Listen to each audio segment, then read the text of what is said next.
Great. Good afternoon and good morning, depending on where you're joining us from. We want to welcome you to the HOME-ARP Documenting Qualifying Populations webinar. My name is Jessica Lurs, and I am with APT Global, and I'll be walking you through part of our presentation today, along with my colleague, Andalyn Nesbitt Rodriguez with ICF. And we can go to the next page there. We also have two colleagues from ICF, Elisa Hupp and Stephanie Carl. They'll be watching that Q&A box and answering any questions that you may pose in that directly. For our agenda, we're going to cover a lot of really important topics today and spending the majority of our time going over the concepts of HOME-ARP record keeping requirements, documenting for each of the qualifying populations, and throughout, we'd like for you to just answer questions or pose questions in the Q&A box. And throughout the session, we will be answering those. And if time permits at the end, we'll try to answer some of those aloud for everyone. HOME-ARP requires that HOME-ARP funds primarily benefit individuals and families in the following specified qualifying populations. So this webinar will help you as a PJ understand HUD record keeping and documentation requirements for determining qualifying populations or QPs. And we'll be looking at the eligibility and demonstrating compliance with these requirements to HUD. We'll also discuss additional documentation requirements pertaining to specific HOME-ARP activities as outlined in the section 8F of the HOME-ARP notice. And just a note, when we go through this presentation today, we'll be using QP as an abbreviation for qualifying populations as we go. So I'll turn it over to Andalyn. All right, and thank you, everyone. So yeah, we'll jump right in here. As Jessica said, HOME-ARP is intended to primarily benefit 4 QPs, qualifying populations. We're going to talk a lot today about the qualifying populations. So they're serving the 4 QPs by building rental housing, by creating non-congregate shelter, by providing supportive services, or providing tenant-based rental assistance. This webinar is intended for PJs and their partners who will be determining qualifying population eligibility. So in addition to discussing the qualifying population definitions, we're going to provide instructions and examples along the way for documenting that households do meet the qualifying population criteria. Additionally, we're going to discuss and provide examples on how to document preferences and limitations imposed at the PJ level. All right, so throughout the presentation, we're going to discuss in detail the unique features of each qualifying population or each QP definition and how they differ from definitions used for other HUD programs. We're also going to discuss what documentation to collect for each QP. So first, there are some general considerations that we want to highlight in order to frame our conversation today regarding QP documentation. So QP definitions, a few things to keep in mind. QP definitions are specific to HOME-ARP. So while you can lean on processes that are in place for documenting eligibility for other HUD programs like HOME, Continuums of Care, and ESG, you shouldn't expect that those policies are going to automatically work for HOME-ARP. This is because the HOME-ARP definitions are unique to the HOME-ARP program. QP definitions primarily focus on living situations. So this is a key difference from the HOME program, which kind of mostly focuses on income level. In the HOME-ARP world, we're looking at living situations primarily. Finally, income level is not a part of every QP definition. So this means that some households will be eligible regardless of their income level, and that depending on the home ARP service being provided, you may need to ask a household, or you may not need to ask a household about their income at all. So it's a really big difference from what I know a lot of us are used to working with. Um, the home ARP program does have that really big difference there. So there's a really useful handout that um, just came out around the definitions of qualifying populations. This handout is posted to the HUD Exchange. And Sean, if you will, please put that link into the chat box. I know there's a lot going on in the chat right now, and I think that the slides were put in a few minutes ago, but if you could put in the link to that qualifying population handout, thank you so much. All right, so these were all also sent to you along with the link to the slides.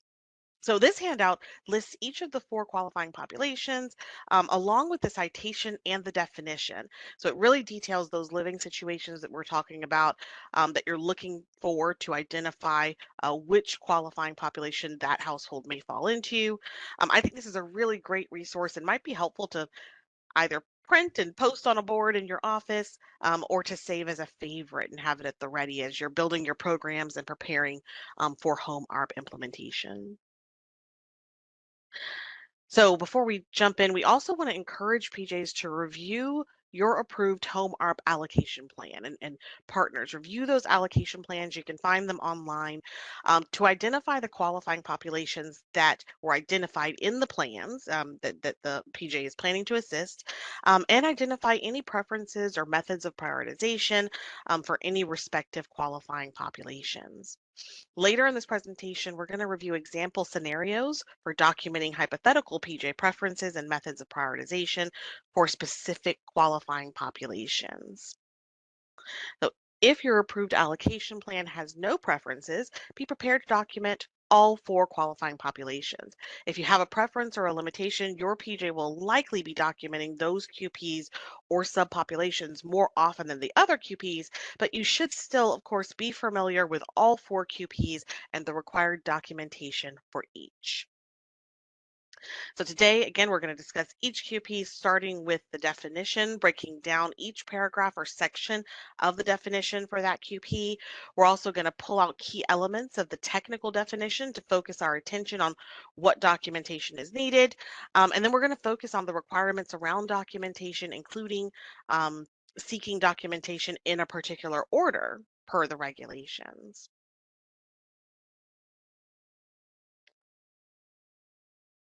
All right, so Section 8 of the Home ARP notice, and that notice is CPD 21 10. The Section 8 of that notice focuses on program administration, and it contains a lot of valuable content, very useful during this time right now where PJs are planning their programs and planning for implementation. Today, we're going to focus primarily on item F in that program administration section, and that is record keeping. So the record keeping section tells us what we need to know about how to document qualifying population eligibility. In this presentation, we're going to discuss in detail each qualifying population that the PJs are required to document.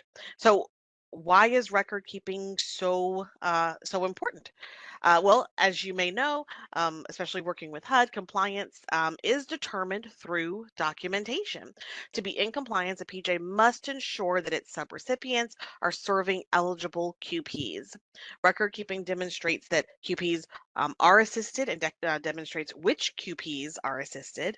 Uh, Record keeping also supports reporting. So you're going to hear us say that a couple of times throughout the day.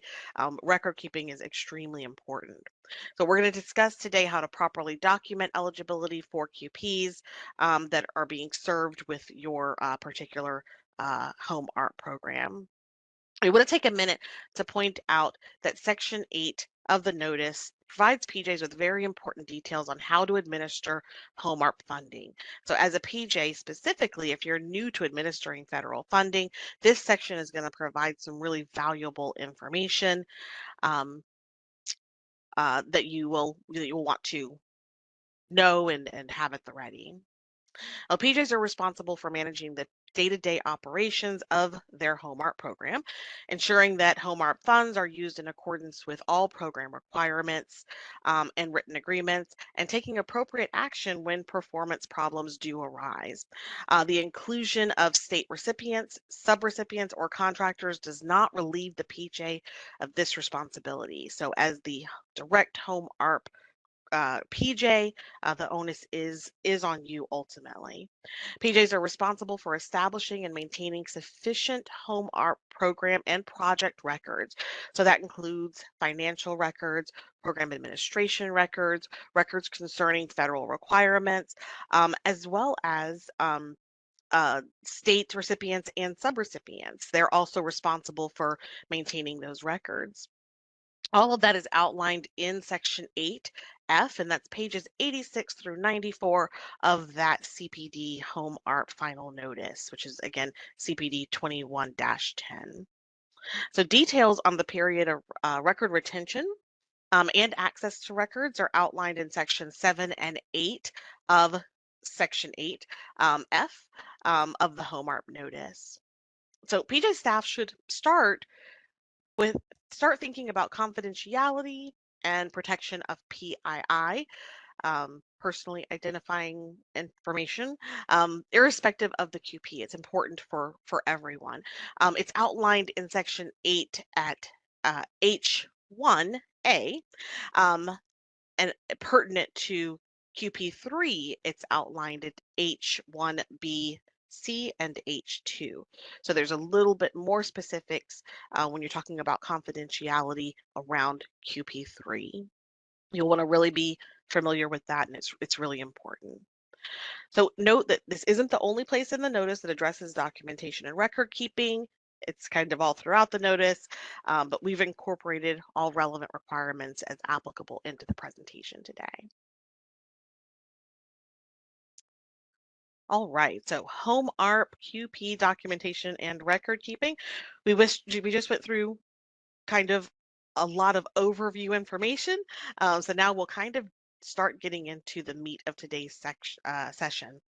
Home ARP, QP documentation, record keeping requirements. And again, this is detailed in Section 8F of the Home ARP Final Notice.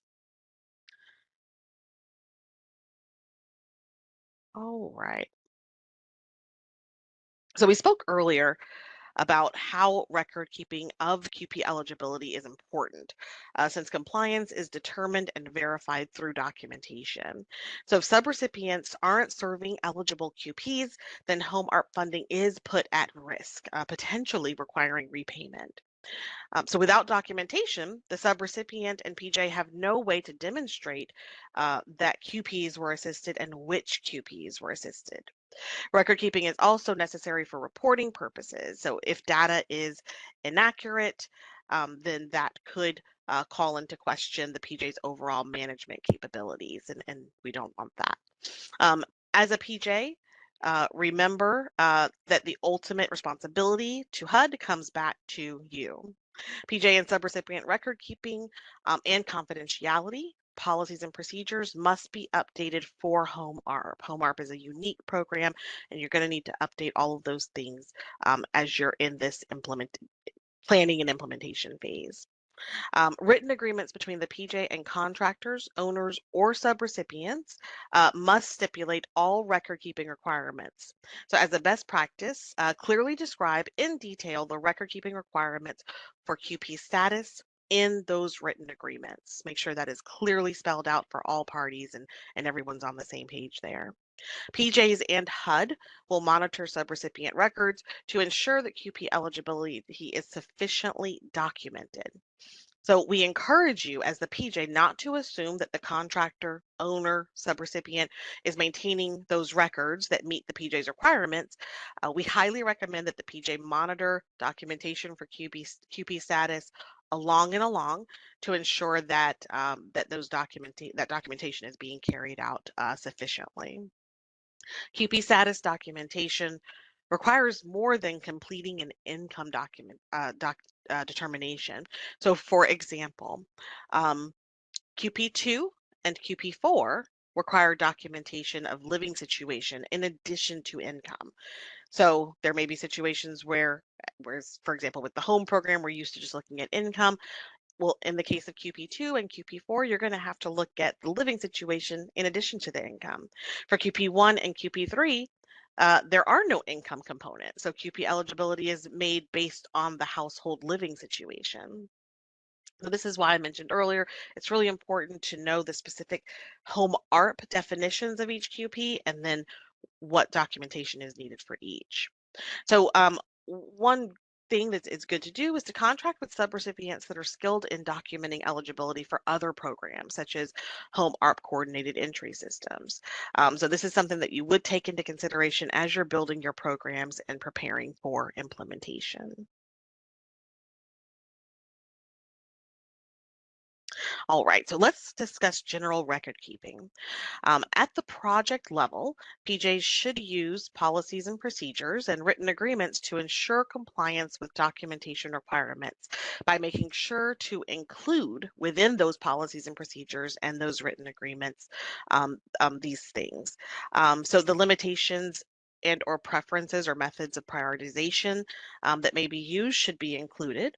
Remember that preferences and limitations require the collection of additional documentation in order to support that preference or limitation. So an example there would be an activity with QP1, a QP1 preference for chronic homelessness requires documentation for QPs um, serving that meet the chronic definition of homelessness, in addition to just homelessness, also that chronic component.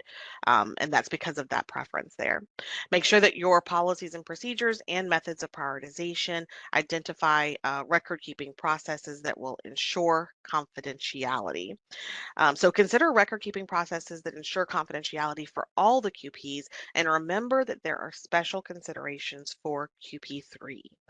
These record keeping processes are meant to ensure that confidentiality um, may include, well, some of those record keeping processes that are meant to ensure confidentiality may include only keeping a minimum amount of required documentation in file. So lastly, when building your policies and procedures and detailing your methods of prioritization, be sure to identify who is responsible for the collection of documentation. Remember that even if a subrecipient if subrecipients carry out HOME-ARP activities, ultimately the PJ is responsible to HUD. The project level referral method identifies the entities responsible for collecting QP documentation generally. So, for example, if you're using coordinated entry, likely the coordinated entry system would collect that information. But always make sure that who is responsible for collecting QP documentation is clear in your written agreements and in your policies and procedures. Think of the case, for example, of if you're using coordinated entry with other referral methods. It can be convoluted whose responsibility it is to collect and retain that information. So be certain to give that a lot of consideration as you're building your programs and outline those responsibilities clearly. Record keeping of QP eligibility is especially important as, again, compliance is determined and verified through documentation. I think I've said it a couple of times already, but again, Jessica and I are going to keep repeating that throughout the day because it's really important. If subrecipients aren't serving eligible QPs, then HOME-ARP funding is at risk. Also, without documentation, the subrecipient and PJ have no way of demonstrating which eligible QPs were assisted.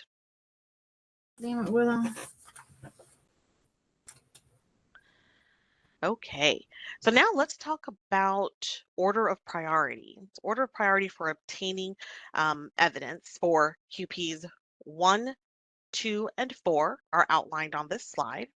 QP3 does not follow a preferred order. You're going to collect only minimal information. This is part of the confidentiality that I talked about a minute ago that is necessary for this QP. We're going to go into that a little bit later on in this presentation and give an example of the documentation as we go through case scenarios. But talking about QPs 1, 2, and 4,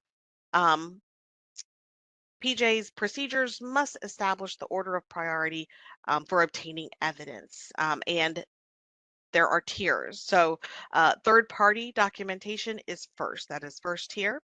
Intake worker observation is second. And certification from the person seeking assistance is third. However, lack of third-party documentation must not prevent a household from being immediately admitted to emergency shelter, receiving street outreach services, being immediately admitted to shelter, or receiving services provided by a victim's services provider. Record keeping for a HOME-ARP for homeless QPs is adopted from the Emergency Solutions Grant, ESG. And if you want more information about that, it can be found at 24 CFR Part 576.500B. Okay, so I just kind of went through each of those tiers. Let's dig a little bit deeper now into each of those tiers. So first tier documentation. Third-party verification is the first tier documentation. Um, And these are records from a third-party provider that go directly from a third-party provider to intake staff. So this can include source documentation. This includes things like Social Security award letters, an eviction notice, or discharge paperwork. Another form of third-party verification includes written verification. So these are written, signed, dated, and submitted on appropriate letterhead. This could include written observation from a shopkeeper, written referral from law enforcement, or a letter from a property owner stating that the person must leave the premises. Lastly, documented oral verification is another form of third-party verification.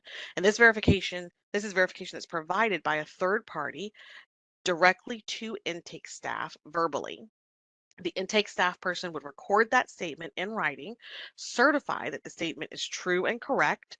The intake staff person would then sign and date that verification. So an example of this would be an intake worker calling a leaseholder who confirms that an individual or family can no longer stay in their apartment after this week because of pending lease violations. These are three types of documentation that are most preferred for documenting QP eligibility. Again, these are the first tier documentation. An attempt should be made to obtain third tier verification before any other type of documentation. So if you cannot obtain third tier verification, first tier verification, you can move forward, but you have to document and show your attempts to having secured this first tier documentation. All right, so now let's talk about second tier documentation. This is the intake worker's observation. So if no source documentation, third-party verification is available, written documentation or oral verifications can be obtained at intake. And then the intake worker would document attempts to have attained the information, the outcome of the attempts, and the barriers that they ran into when trying to get that first tier verification. Once they've done all of that, the intake worker can provide written observations when appropriate. Intake observations are not always appropriate or applicable. For example, an intake worker can't observe someone's income level. But when the intake worker's observations are appropriate, they should be issued on third-party letterhead or from an agency email address. The intake worker's observation should identify the intake worker that made the observation, should certify that the statement is true and complete, and should be signed and dated by the intake worker. So an example of this is an intake worker physically observes a person residing in their car and then writes, signs, and dates the observation of record for the record. The circumstances under which an intake worker's observation can be accepted, what the intake worker's observations need to include, like the information that's on this slide right here, should be clearly identified in the PJ's policies and procedures. So as you're building your program, make sure that you really are very specific and include the information that should be included in the intake workers observations, and under what circumstances those observations would be accepted.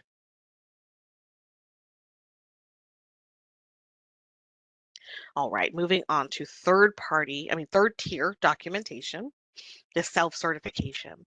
So if no source documentation, written documents, or oral verification can be obtained, then an intake worker can document attempts to obtain the information. They're going to do this again. I'm repeating from last slide.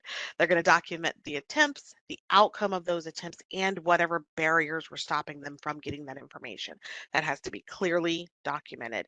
And if that information was not able to get obtained, then an intake worker could move on to the last resort, which is self-certification.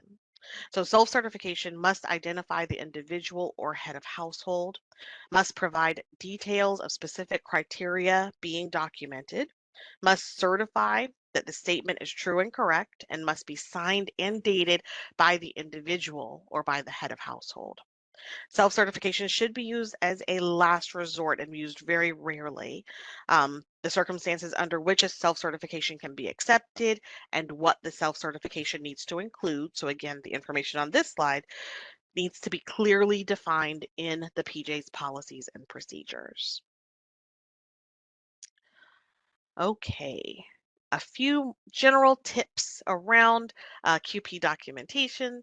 Um, Sometimes multiple pieces of documentation are needed to sufficiently document QP eligibility. So know that and go ahead and use multiple methods or data sources when necessary to make sure that you have sufficient documentation in file and that you're covered.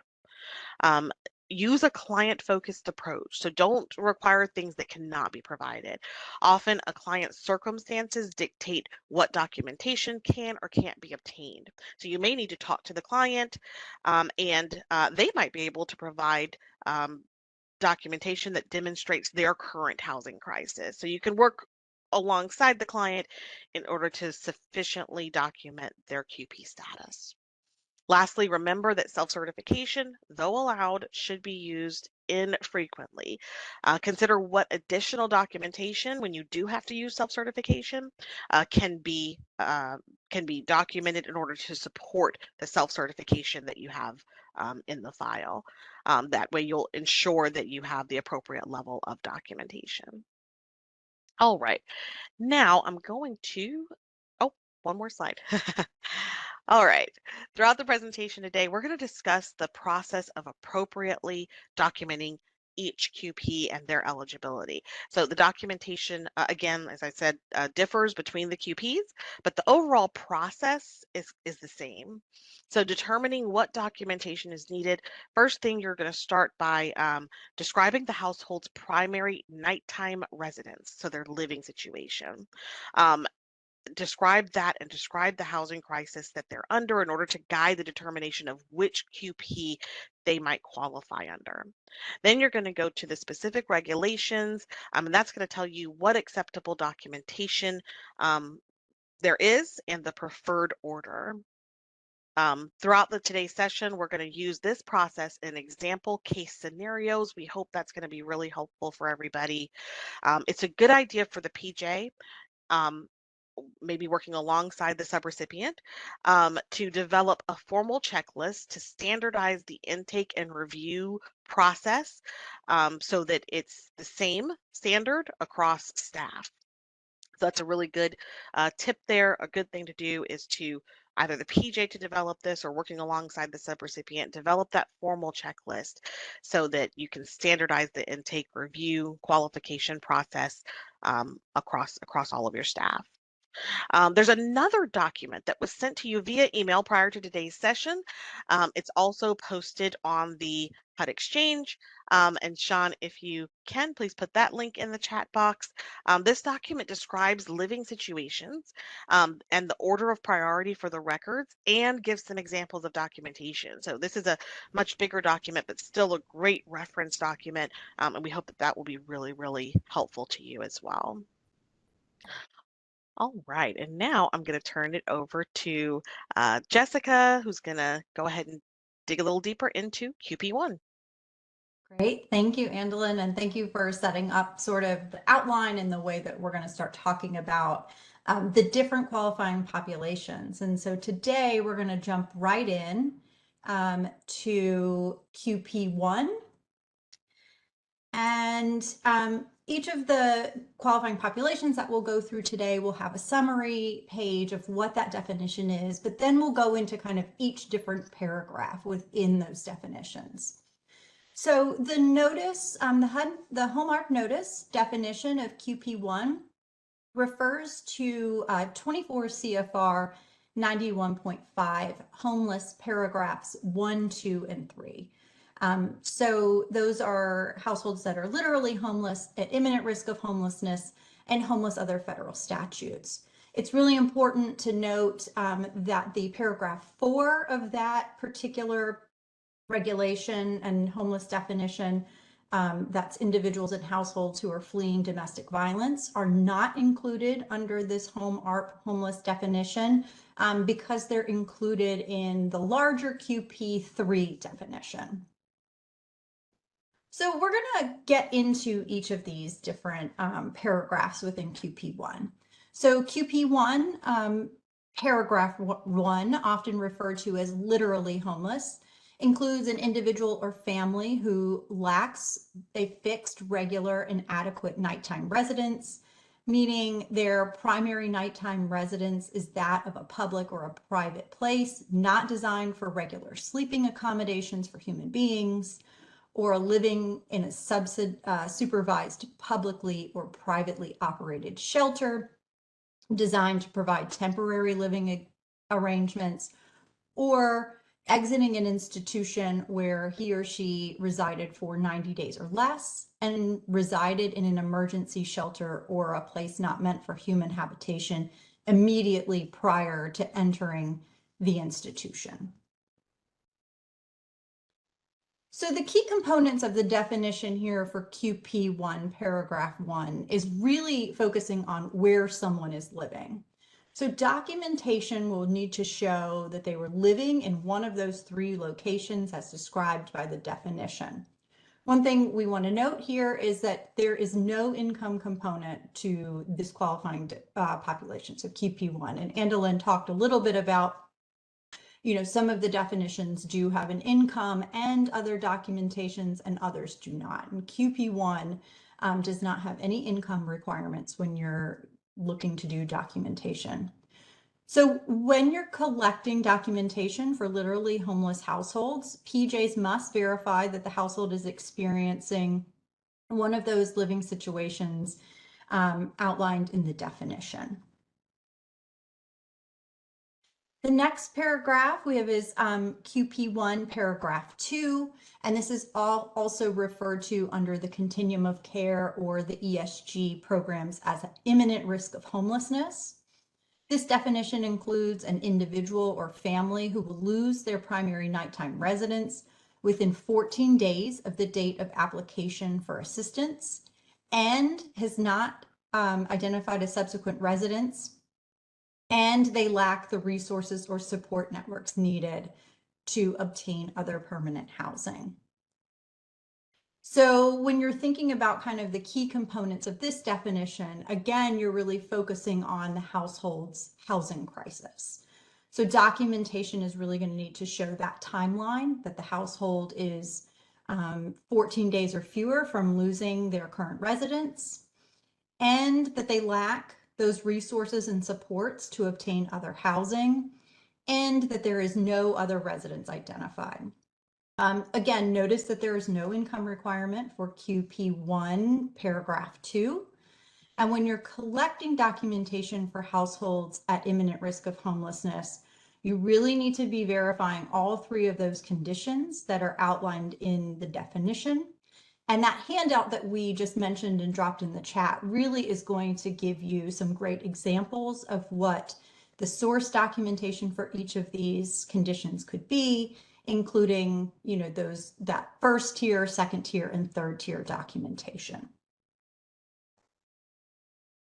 So lastly, under qualifying population 1, we have paragraph 3, and this one is also referred to as homeless under other federal regulations.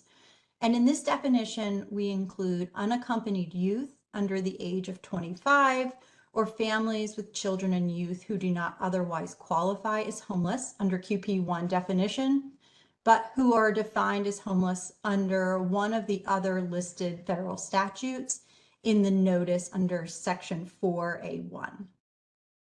They also have to show that they have not had a lease, ownership interest, or occupancy agreement in permanent housing at any time in the last 60 days, immediately prior to the date of the application for assistance, and they have experienced persistent instability as measured by 2 or more moves in the last 60 days, and can be expected to continue such status for an extended period of time due to special needs or barriers. So for example, a chronic health or mental health condition, substance addiction, history of domestic violence, or child abuse. So when we really think about the key components of QP1 paragraph 3, again, we're looking at the history of their living situation. So they're having no permanent housing within the last 60 days, or they've had to move 2 or more times. We also have to show that they meet that definition of homelessness under some other federal statute. And we need to make sure that there's the presence of one of those barriers. So again, under this qualifying population, paragraph 3, there are no income requirements. You're really collecting documentation for households on these 3 different criteria: that they're meeting another federal regulations definition of homelessness, that they have these no permanent housing in the last 60 days, or they've moved 2 or more times, and having the presence of a special needs or at least 2 or more barriers. It's really important under this one to note that in section 8 F2H of the notice, it states that households under this definition must not be required to provide third-party documentation to show that they're homeless to receive any shelter, housing, or services for which ESG or COC program funds may be used to supplement HOME-ARP assistance. However, PJs should attempt to seek documentation to support any self-certification regarding the last 2 moves and or no lease in the past 60 days. And again, like Andalyn mentioned, really making sure that you're documenting those attempts, but you can't deny someone access because they aren't able to provide that third-party documentation. So now we've reviewed each of those parts under QP1 definition, and we're going to do a case scenario to kind of put what we learned into practice. So in this case scenario, we have a participant that states he is homeless because he is currently residing in a tent in a local park. You request documentation to verify the participant's current living situation from HMIS and local shelters. The client has an HMIS entry indicating that they were staying in an emergency shelter program for the last week. The shelter also provides a letter that indicates the client is residing at their shelter. So in this scenario, the participant states that they are currently residing in an emergency shelter. And so under the HOME-ARP QP1, this individual would qualify as QP1, paragraph 1. So if you look at 24 CFR 91.5 paragraph 1, that regulation tells you what the acceptable evidence is in the order of priority for obtaining evidence for someone who is qualifying under QP1 paragraph 1. So if we think about your established policies and procedures, you're going to be outlining what those different orders of priority are, and you've outlined that third-party documentation is your first priority. And in this case, the intake worker was able to obtain a letter from the shelter supporting the claim that the client is currently residing in the shelter program, and that is considered third-party documentation. So we've met that preferred order. In addition to the notice, as a PJ, you really want to make sure you're following the requirements of 24 CFR 576.500 B1, 2, 3, and 4 is applicable. Those regulations are record keeping and record requirements for the ESG program. And under Section B, it discusses how to document homeless status based on how a person is experiencing homelessness. So if you looked at the notice under Section 8, it refers to that 24 CFR 500, and it explicitly states that the acceptable evidence of homelessness based on QP1 would be maintaining and following your written intake procedures, you're documenting at intake to establish and verify that they're homeless. Then you're collecting documents in the preferred order established by HUD, so that third party intake worker observation or self-certification. And then you're collecting that acceptable evidence of homelessness.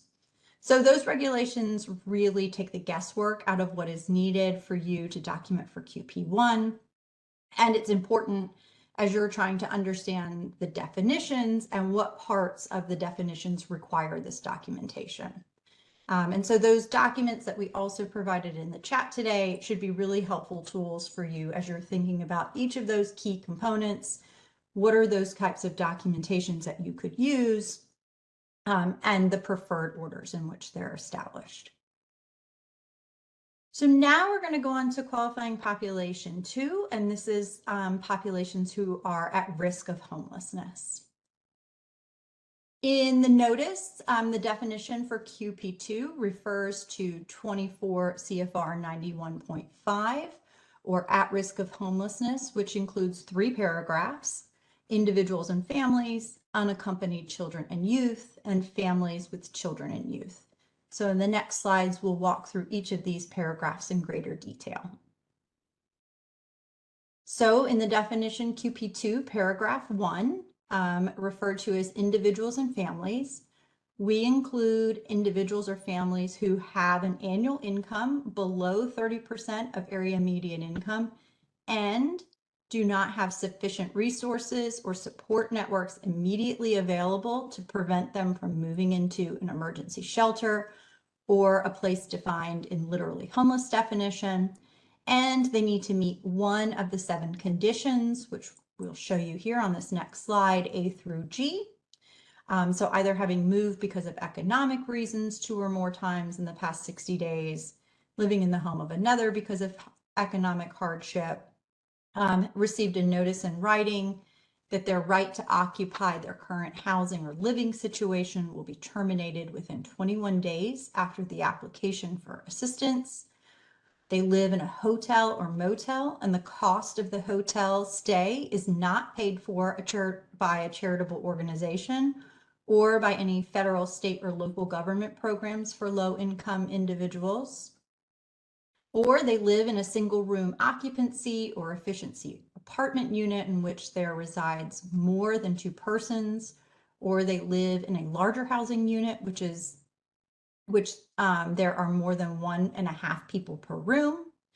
They could be exiting a publicly funded institution or system of care, or they otherwise live in housing that has characteristics associated with instability and increased risk of homelessness as identified in your approved consolidated plans. So again, in this one, when we're looking at those kind of key components to this definition, now you see that we do have income as a requirement. And so specifically, you'll need to be thinking about how are you going to get documentation to show that the household is making less than 30% of area median income.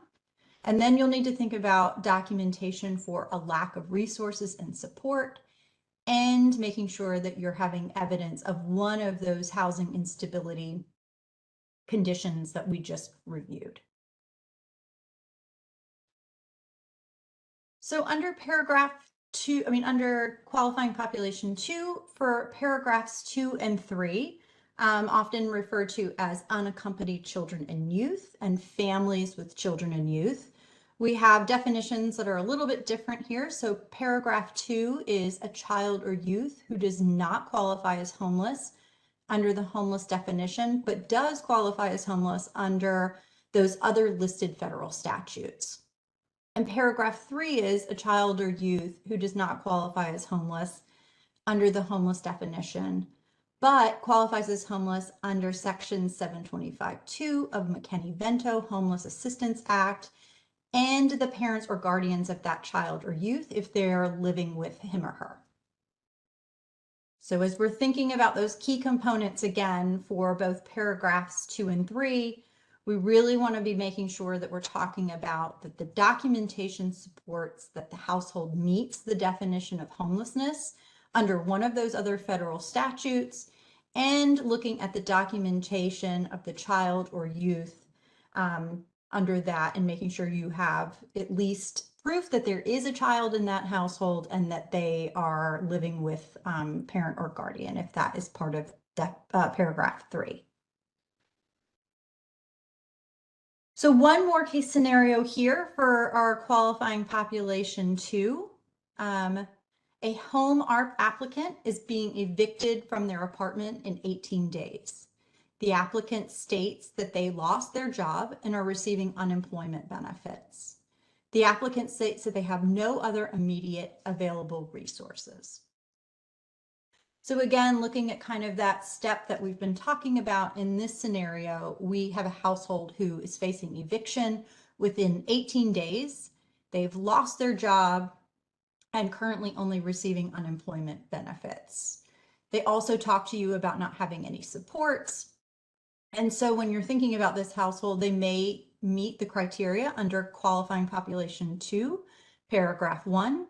So following your appropriate process in obtaining documentation for this status, things that you want to start pulling together is documentation on the income. So are they meeting that 30% or less? You want to be looking at documentation for a lack of resources and making sure that they meet one of those 7 conditions as part of the definition. You're going to follow your preferred order of looking for first, second, or third levels of verification when you're going through there.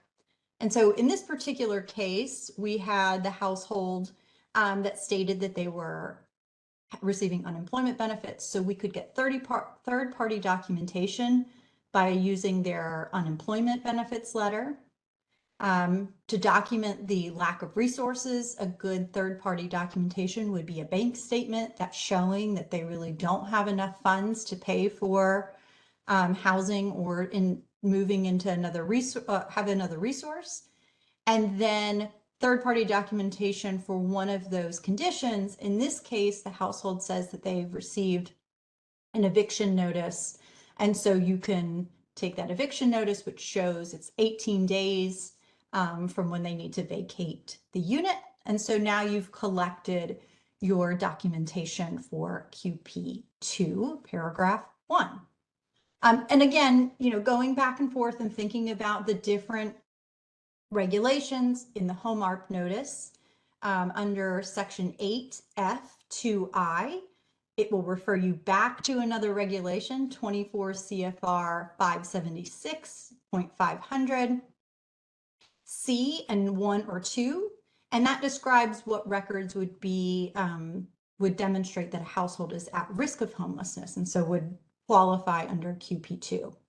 So while you're going through this, you really want to make sure that you're completing the intake and certification forms that meet HUD specifications for every qualifying household that's going to receive HOME-ARP assistance, including any annual income recertifications that would be required. You're going to collect documentation to establish and verify that the household meets at risk of homelessness. Collect that documentation according to the preferred order, so third party, intake worker observation, then self-certification. And sometimes with at risk of homelessness status, you may include certification by a local private nonprofit organization or a state or local government entity that's responsible for administering assistance under some of those listed federal statutes. So I'm going to turn it back over to Andalyn to walk us through the next set of qualifying populations.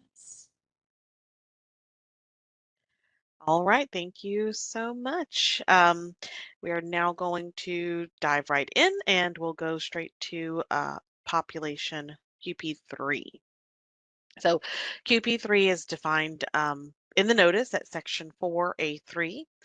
Members of QP3 are people who are fleeing or attempting to flee domestic violence, dating violence, sexual assault, stalking, human trafficking, and this can be labor trafficking or sex trafficking. A note on human trafficking, this includes, again, both labor trafficking and sex trafficking, and that's outlined in the Trafficking Victims Protection Act of 2000, as amended in 22 USC 7102. So if you want to look up the actual statute there, then you can, but that's outlined in the Trafficking Victims Protection Act of 2000. So this slide provides regulations that really go into the QP definitions. I won't go through them all here, but these are here for you in case you want to reference the regulations specifically at any point. Um, yeah. All right, so let's talk about some components of QP3. So earlier today, I mentioned that some QP eligibility determinations won't involve income documentation, and QP3 is one of those. QP3 does not have any income requirements. Um, the eligibility is based on the circumstances, not income or homelessness status. So to qualify as a member of QP3, one would need to be under the threat of harm based on their current living situation.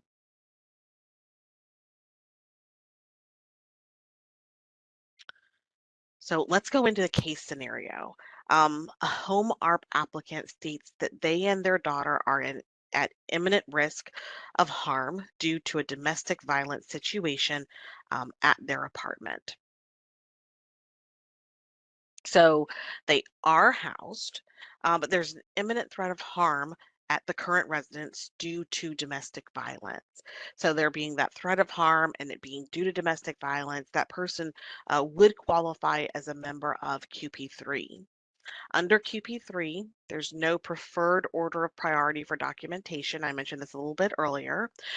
Only minimal information should be collected, and this is a part of the confidentiality aspect of this QP, and that needs to be kept at top of mind with this QP.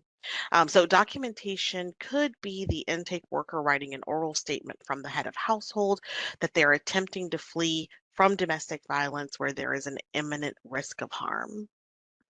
That's kind of a walking through that case study there for the QP3.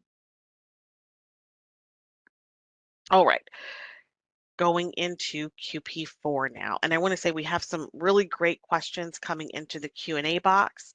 Thank you so much. Keep those coming. We're working to answer all those questions along, and we'll get to as many as possible at the end of the session today.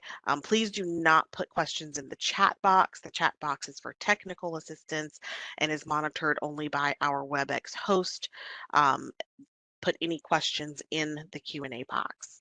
Okay, going now into QP4, and this is defined at section 4A4 of the notice. This definition, and I'm paraphrasing a little bit, includes other populations where providing supportive services or assistance would prevent the family's homelessness or would serve those with the greatest risk of housing instability. So those populations include individuals and households who do not qualify under any of the other QPs above, or the other QPs, but do meet one of the following criteria. So there's two paragraphs here. Paragraph 1 is other families requiring services or housing assistance to prevent homelessness. And then paragraph 2, there are kind of two parts to this. So the second part of paragraph 2 um, is households that are extremely low income and severely cost burdened. So these are households that are at greatest risk of housing instability. They're either extremely low income and severely cost burdened, or they're low income and at risk of homelessness. And so taking this kind of paragraph by paragraph, going into paragraph 1 here, providing supportive services or assistance to the individual or household would prevent homelessness. This includes um, people or households who have been previously homeless and are now housed due to temporary or emergency assistance, such as time limited rental assistance programs or emergency rental assistance programs that are going to be ending, and need additional assistance in order to prevent a return to homelessness. So the household would have to meet all three of these qualifications in order to qualify under paragraph 1 of QP4. The people who are qualified under this program again need to meet all three: be previously homeless, now they're housed, but they have a temporary or emergency assistance, and that's going to come to an end soon. And then there's a need for additional assistance in order to prevent that return to homelessness. So QP4 paragraph 1 is another example of how a household could qualify as a QP with no income requirement. So there could be a previous homeless history. They're currently housed temporary or emergency assistance, and that's ending. And again, that additional assistance needed to prevent the return to homelessness. But there's no specific income requirement for this paragraph 1 of QP4. Okay, moving on to paragraph 2 of QP4. This is also defined in section 4A4 of the notice. Paragraph 2 are people or households that are at greatest risk of housing instability. So there are two kind of ways that one could qualify here. They're either extremely low income, meaning that their annual income is less than or equal to 30% of the area median income, and they're also experiencing severe cost burden. So they're paying more than 50% of their household income towards housing costs. That's one way to qualify. The second way to qualify under paragraph 2 of QP4 is their annual income is less than or equal to 50% area median income, and there's evidence of housing instability tied to those specific conditions that the definition of housing instability under at risk of homelessness definition. And I'm not going to go into these very far. I know Jessica talked about them a little while ago. So here are the 7 um, ways that one could evidence housing instability under that definition. So key components of this, the paragraph 2 of QP4. Um, both of the ways that someone would qualify as a member of QP4 under paragraph 2 do involve income documentation. So the applicant can either make under 30% area median income and be cost burdened by paying more than 50% of their annual income towards housing costs. You would check both of those, and we'll go into how to check those in just a minute. Or the applicant can make under 50% area median income at or below, and meet one of the conditions on the previous slide as being at risk of homelessness. Both of those, you're going to need to income qualify those households. So let's go into a case scenario then. A HOME-ARP applicant is on SSI and is falling behind on their rent. Rental costs are $500 a month, and that's nearly 70% of their monthly income. So this household, first you're going to look at the living situation. Um, and they are paying most of their income in rent. They are severely cost burdened.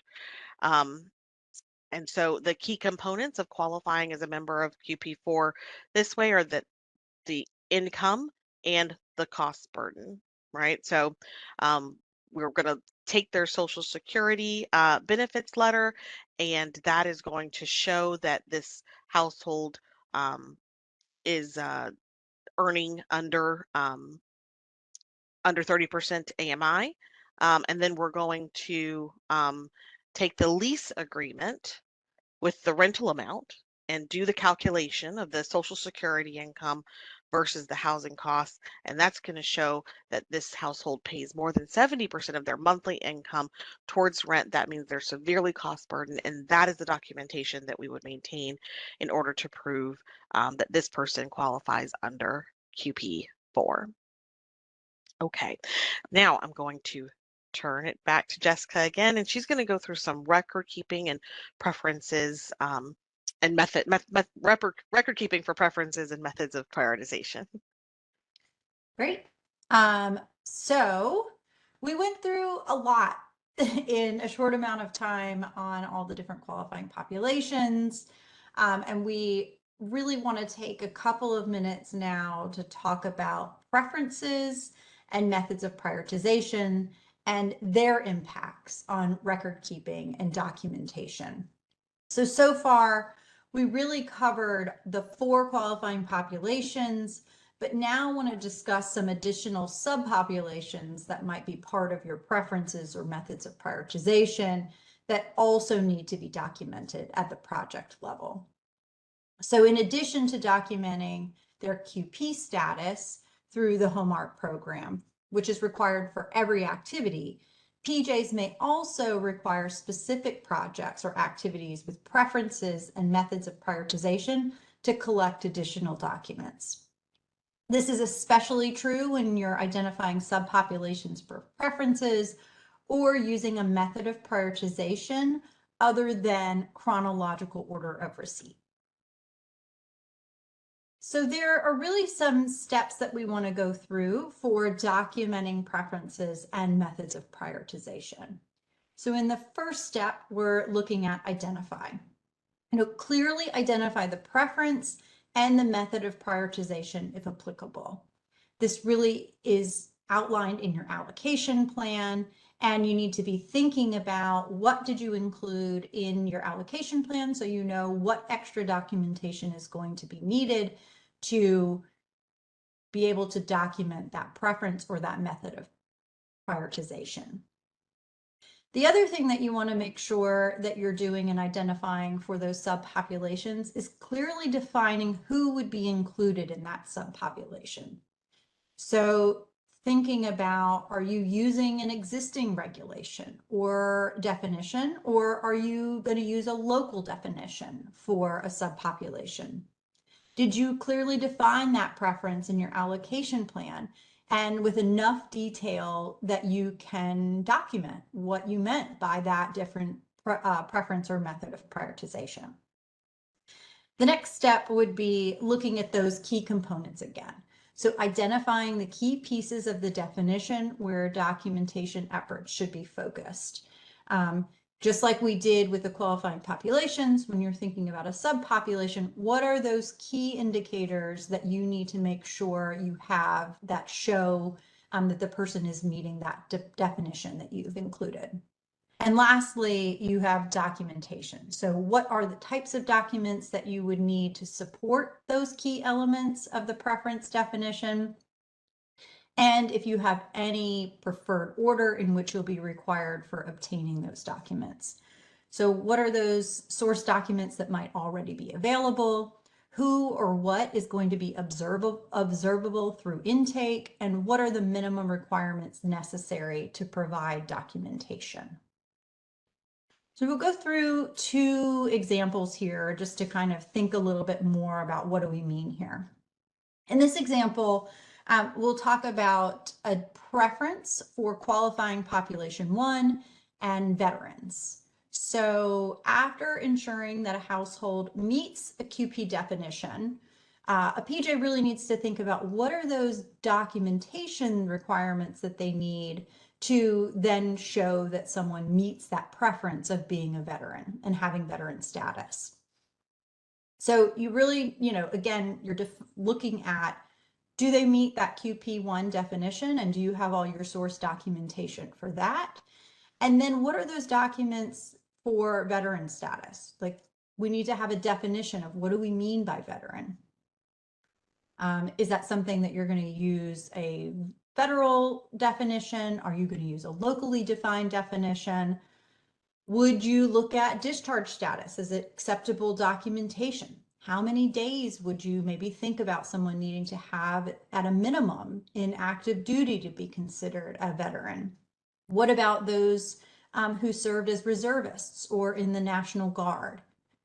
And then clearly defining what those documentation options would be so that you can document that they're meeting that definition that you've established. So could you use a DD-214 or a veteran ID? Maybe you can get a printout of a veteran service record. Maybe it's doing confirmation of a veteran's status in Squares, or getting a letter from the VA or another veteran service provider. But anytime that you're thinking about this documenting and what you need to have included, you need to include the definitions and the acceptable documentation. And that needs to be included in your written agreements, in your tenant and client selection plans, and in your policies and procedures, so that it's really clear to everyone what it is that you're defining and what documentation is going to be required. So we'll look at another example. In this one, we're going to look at the method of prioritization of length of time homeless. So again, you're going to be making sure that you're documenting a household's QP status, whichever one it was that you said that they were going to do. And then to ensure that you're looking at if the household meets that preference, we need to think about what documentation is needed for the method of prioritization for length of homelessness. So again, we go back to, well, what do we mean by length of homelessness? What's that definition? How are you going to measure it? Is it going to be in months, in weeks, in years? Does it include all the months in someone's life? Or are you thinking about the length of time homeless in the last 3 years or in a current episode? So making sure that you're being really explicit in your definition so that it's measurable and that you can make sure that there is a way to document what you mean by that definition. So things for you to consider if you're looking at length of time homeless. Some options might be partnering with homeless service providers as much as possible, really following that level of verification, so third-party verification, intake worker observation, self-certification, and you can consider the use of self-certification. So how long of a period would you say is an acceptable amount of time that someone can self-certify? But whatever you decide in these different questions that we've posed on here, you really need to make sure that you're, again, documenting that definition and documenting what those acceptable documents would be. And that needs to be in your written agreements, in your tenant and client selection plans, and in your policies and procedures. So we really covered quite a bit today, and you've received a PowerPoint and 2 additional handouts, which we hope will be really useful for you as you're thinking about how you're going to be documenting in your community, going back and taking a look at your allocation plans to see what preferences you establish and methods of prioritization. And as you're starting to develop those policies and procedures, adding things into your written agreements and in those tenant selection plans, making sure that you're having everything documented so that it's really clear what the expectations are for documentation. But we want to do some key overviews of what we talked about today. So one of the first things is, collect only with the minimal information needed for that qualifying population 3. Written documentation needs to really only include the minimum amount of information indicating that an individual or a family meets that QP3 definition, and you don't need to include any additional details about the condition that prompted the individual to seek assistance. Really limit the inclusion of any identifying information, such as names, in data entry and sharing documents until absolutely necessary, like when you're signing a lease. We really want you to consider staying low barrier. Resist the urge to put undue burden on participants to prove that there are eligibility in situations where it might just be impossible to obtain third-party verification. Really thinking about just being client-centered, like we said earlier, and considering what households are going through and why they're coming to seek assistance from you, and just being really mindful about not putting any undue burden. And then really thinking about partnering and using systems that already have some of that reliable documentation to help you when you're determining eligibility, after you have ensured that such a system and information has quality information that you can accept. The next thing that kind of takeaways today, use some templates, make this a little easier for yourself. Take a look at some current forms and procedures and any templates that you may have, and tailor them both at the activity level and for your preferences and limitations. Make sure that you provide your subrecipients and owners those templates to assist them while they're doing qualifying population eligibility. And make sure that the definition differences between HOME-ARP and other programs are really clear and that everybody knows the differences. And lastly, PJ oversight, really making sure that you're clearly articulating in your written agreements which QPs are to be assisted and include any of those preferences or limitations and the documentation standards. Provide training and make sure that everyone understands what the requirements are when they're assessing eligibility. And then do some regular reviews of those eligibility determinations to ensure that you've got correct documentation of eligibility and that they're implementing the preferences and limitations. Andalyn mentioned very early on in today's presentation about the need to, make sure that you, as you document, that shows compliance. And so you may want to be monitoring often and just so that you make sure that everybody is doing what they're supposed to do as you document qualifying populations. And lastly, we just want to talk a little bit about some other tools that are being released. Again, you've seen a few of these in the chat today, and they were sent to you when you registered. But we have the at a glance qualifying population definitions. And this is intended for PJs and partner staff who need to know what the full definition of a qualifying population is. And it really takes the technical QP definition and formats it so that it's really easy at a glance for you to see and it's really readable. The QP documentation requirements.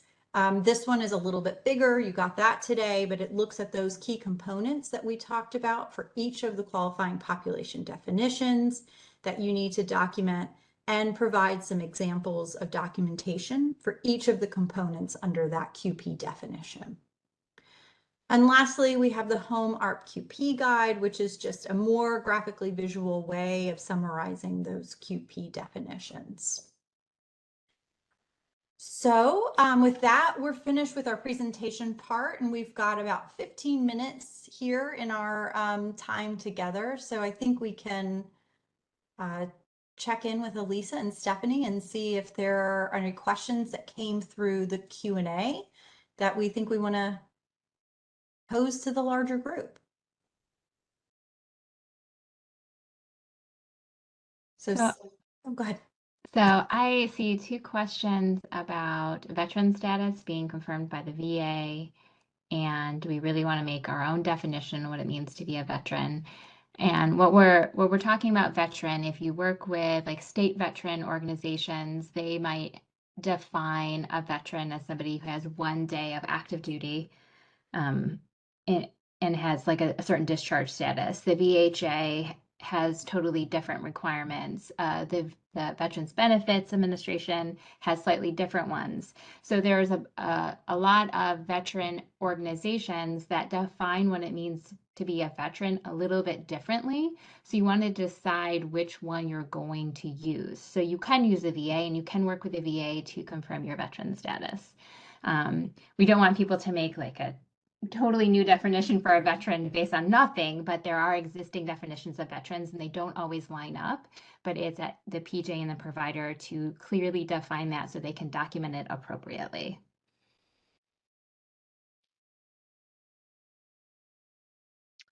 I think that I've seen a couple of questions around if you're not verifying income, then how do you know what to charge someone? So kind of going through the difference there.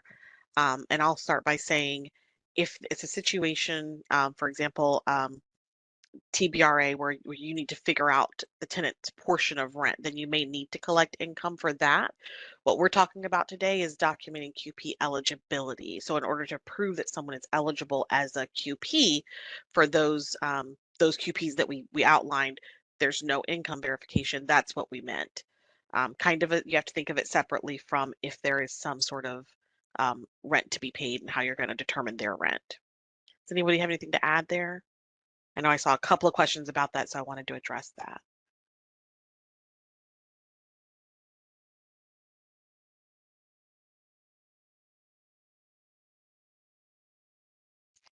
Okay, any other questions in the chat? That I know that you guys did a great job of answering a lot of the questions in the chat, but looking for ones that are really not specific that might help the overall group.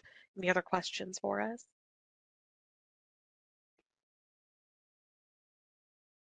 We are continuing to look through. Great. So there's a few that we're writing up and a few that we're looking through, but go ahead.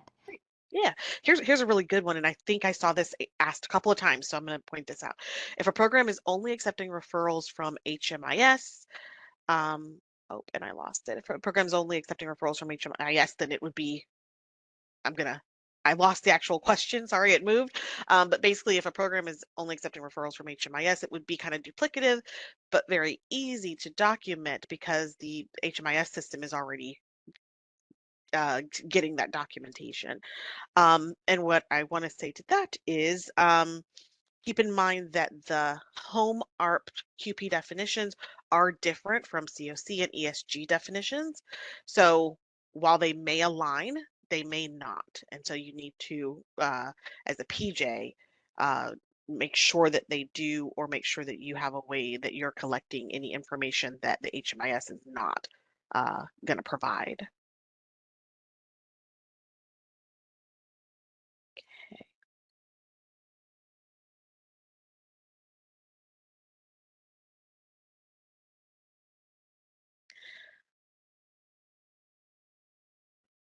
Sorry, guys, we are trying to kind of get through the questions and capture them while also kind of filter. There are so many good questions today.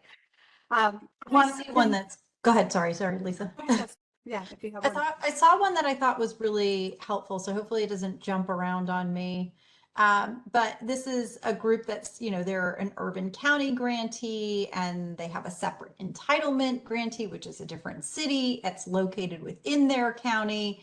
And the question is, do they have to verify that households being served with their funds are or were residents of our county outside of the entitlement city? So how do we verify residency status?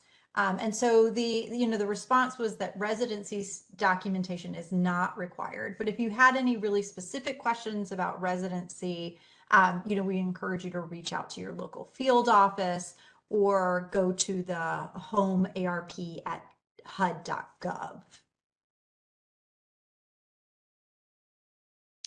There's a question here that I think is important to clarify eligibility with QP3. So this is those people who are fleeing or attempting to flee domestic violence and other similar circumstances.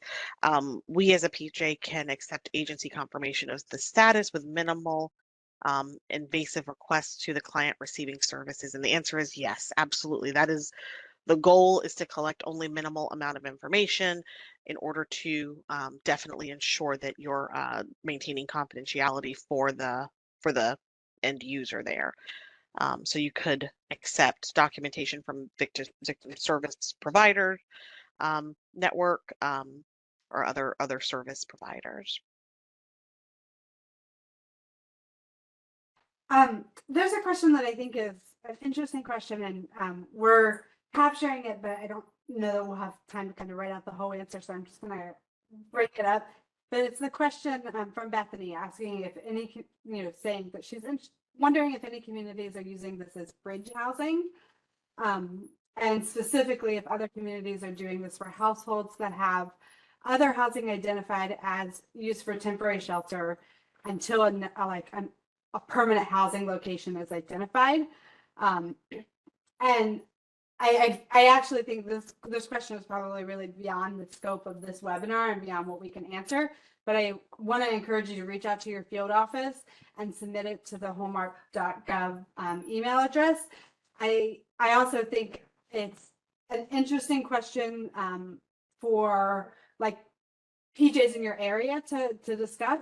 There's something in it that sticks out to me though, is like if someone is in a temporary shelter unit until a permanent housing unit becomes identified, then they are still housing unstable and likely meet the QP1 criteria. So if it's just a matter of identifying the next unit and a HOME-ARP unit becomes available and they meet that criteria, then I wouldn't hold off on putting allowing them to move into that HOME-ARP unit if they meet QP criteria, because they qualify for it and it's available. I wouldn't hold off in expectation that like maybe there's another housing program that will become available. I think that when typically kind of in the CFC world, when you're thinking about triaging and providing access to the next available unit or whatever's immediately available, you can certainly think about HOME-ARP units and as being in that group. And if they are in temporary shelter, then that is in fact temporary shelter. And so they still meet the QP criteria for I'll say they likely meet the QP criteria for definition for QP1.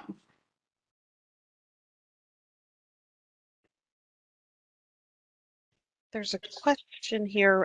Typically, we see 30-day notices to pay or quit. How can that be used to satisfy the requirement? And Stephanie did answer it, but I think that it's an interesting question and one that might be helpful to the group. So just bringing it out. If the question is in reference to the timeframes for QP2, consider other court documents or equivalent that are within the timeframes of 21 days of losing their primary residence. So for QP2, the at risk of homelessness, we definitely mentioned eviction notices, and that's a good one. Eviction notices or equivalent. The second handout that Sean put in the chat box was also emailed to you. It's the longer document, really lays out for each of the circumstances, examples of qualifying documentation. And I mean, it goes into really, really great detail. So utilize that if you can, and hopefully that'll be really helpful to you. All right, we've got about 5 minutes left.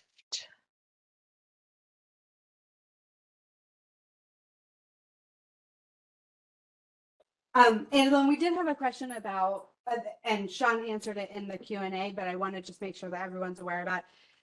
We have a webinar scheduled for April 11th, and the question was, will this content be the same?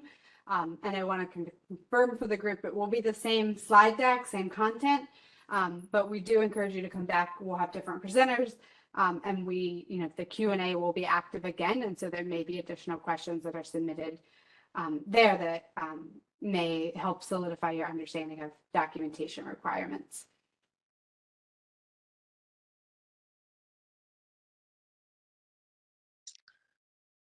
There was a question around if you could narrow kind of the scope of who you're serving to a subset of a QP. For example, youth, if you could kind of focus on youth under 18. There's another question about seniors age 62 or above.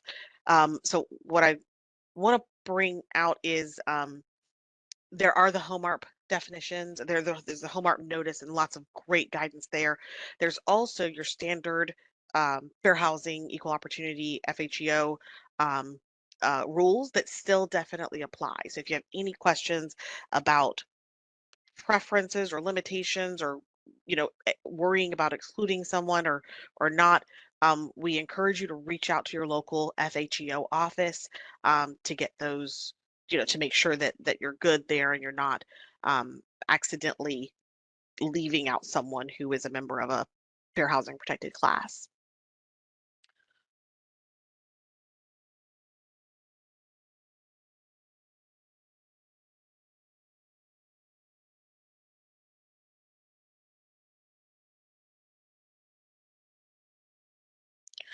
There's a question about for an individual qualifying in QP2 or 4 under condition F, exiting a correctional program or institution, how long after exiting the institution or program would they no longer qualify? I have not heard any particular guidance around that. I think that that would be something that I would encourage you to reach out to the home email address. That's HOME-ARP at HUD.gov. HOME-ARP at HUD.gov. They're fabulous, and they'll answer your questions. Certain things, you know, if we don't have the answer to it, I certainly don't want to give you a wrong answer, but encourage you to reach out if you have further questions there. And I've seen a couple of questions related to preferences, establishing preferences. Do I need a preference if I'm using expanded coordinated entry, or about a particular preference? And we encourage you to take a look at the HUD Exchange. There are a number of different resources on what it means to be a preference. What does it mean when you expand coordinated entry?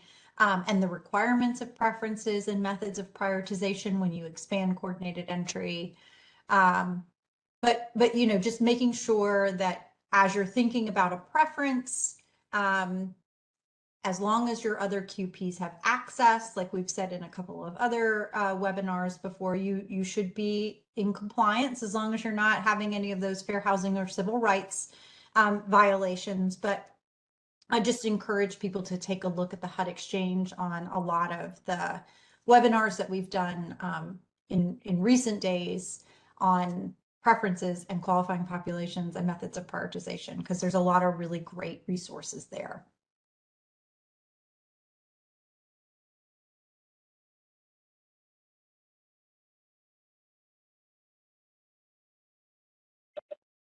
So I'll note, we don't typically post the Q&A, but there are several questions that we haven't been able to get to, and we will take those. I think we will do our best as much as possible to answer some of these questions in the presentation on the April 11th clinic. So for those of you who have questions that are unanswered, additionally, I want to encourage you again to reach out to your field office or the HOME-ARP.gov mailbox if you submitted a question that we weren't able to get to. Some of these questions are, I think, a little bit beyond the scope, so we might not be able to answer them, but we will do our best to bring those answers to the April 11th clinic. And I think the last question I think we can pose to the group, because I think it's a great one. HOME-ARP staff are not usually well versed in homeless definitions.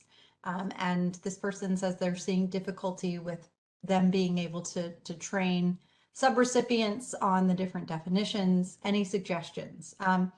This will be recorded and be posted on the HUD Exchange. You can use the different presentations, different checklists that we have. There are a number of different resources on the HUD Exchange. We encourage you to use those, to incorporate them as you're developing your own local training for your different sub recipients and grantees. But we really, you know, encourage you to kind of borrow and take from some of the resources that we've been rolling out over the past few years, so that you can make sure that everyone really has a grasp on it. And, you know, if you have a trusted partner in your community who is really savvy with those definitions, making sure they understand COC versus HOME-ARP, I encourage you to, you know, reach out to them and utilize them. But we are now at the top of the hour, so we just want to say thank you to everyone. We appreciate the thoughtful questions. Hope to see you again April 11th. Otherwise, have a great day.